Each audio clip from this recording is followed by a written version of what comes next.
कहीं ये लोमा बलिता कौन देखा आपणक साहित्य दर्पण विश्वनाथ कविराजंकर गोटा श्लोक गाई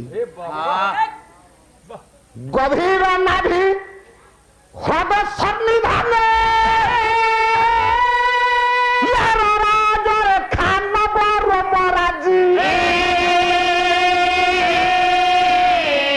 मुखेन्दु भित्वा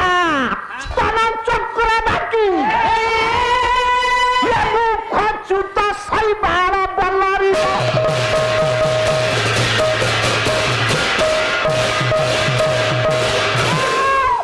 बापा द्रौपदी ओदा लुगाटा पिंधि ओदा लुगारे मध्य भाग लोमामलटा बाहर को प्रस्फुटित होउछि हिमांशु भाई कहले केमितिका कहला लोमा बली की आज्ञा अलंकार न देले काव्य नायिकाटा सारे असुंदरी हे जीवनी कथा जतिकी बात गला जोठी रहिला रहिला अपर पक्ष गायक प्रतिपक्ष गायक समाधान कर दे गाय एक कथा कहली सारे ना विश्वनाथ कविराज कहले कहले गभीर नाभि हृदय सन्निधान द्रौपदी को नाभिटा गोटा हृद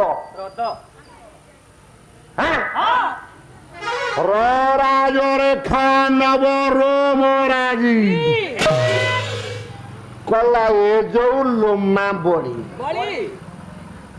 ये होची शिवली मुखेन्दु भित्वा स्तन चक्रवाकी कला मुख रूपक चंद्र को भय कले स्तन रूपक चक्रवाक चक्रवाकी पक्षी राम को अभिशाप तांकर राति रे विच्छेद दिल्ली रे ये मुख रूपक चंद्र को द्रौपदी देखीदेले जेत बड़े स्तन रूपक चक्रवाक चक्रवाकी पक्षी भय करी मुखच्युत शैबाल बल्लरी मुख पाखर दूरे मध्य भाग रूपक जो लोमा बली रूपक शिवली ये स्तन रूपक चक्रवाक चक्रवाकी पक्षी लोमा बली रूपक शिवली खाइबा को पहुंची गले कि ना